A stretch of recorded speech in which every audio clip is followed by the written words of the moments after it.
வவுனியா மாநகர சபை மக்கள் அனைவருக்கும் வணக்கம். எமது வவுனியா மாநகர சபை தற்போது இடைநிறுத்தப்பட்டது காரணமாக பாரிய மோசடிகள் நடைபெற்றதன் காரணமாகவே தற்போது இடைநிறுத்தப்பட்டிருக்கின்றது.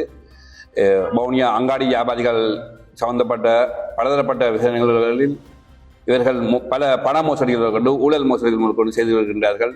தமது ஏழ்மையின் மக்களுக்கு அங்காடி வியாபாரி கடைகள் கொடுக்காமல் தமது கட்சிக்காரர்கள் சார்ந்தவர்களுக்கும் தமது உறவினர்களுக்கும் சக உறுப்பினர்களின் சகோதரர்களுக்கும் வவுனியாவின் செல்வந்தர்களுக்கும் இந்த அங்காடி வியாபாரங்கள் கொடுக்கப்பட்டது. முறையற்ற விதத்தில் சட்ட விதிகளை மீறி கொடுக்கப்பட்டது.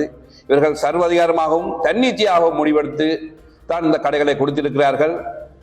முன்னொரு பொழுது நான் கூறிய பொழுது அனைவரும் மறுத்திருந்தனர். ஆனால் இன்று சொல்கின்றோம், நாங்கள் இல்லை. இது சம்பந்தமாக அரசாங்க அறிக்கையின்படியே, விசாரணை அறிக்கையின்படியே இவர்கள் சர்வதிகாரமாகவும் தன்னிச்சையாகவும் முடிவெடுத்து இந்த கடைகளில் கொடுக்கலில் பல பண மோசடிகளும் ஊழல்களும் செய்திருக்கின்றார்கள்.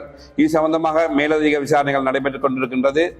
நடைபெறும் இந்த மேலதிக விசாரணைகளின் முடிவுகளில் இவர்களின் உறுப்புரிமை கூட சந்தேகத்திற்கிடமாக இருக்கின்றது. நிச்சயம் வவுனியா மாநகர மக்களுக்கு நல்லொரு மாநகராட்சி அமையும், ஊழலற்ற மாநகராட்சி அமைய வேண்டும், வவுனியா மாநகரம் செழிக்க வேண்டும். இதுவே எமது ஆசை என்று கூறி விடைபெறுகிறேன்.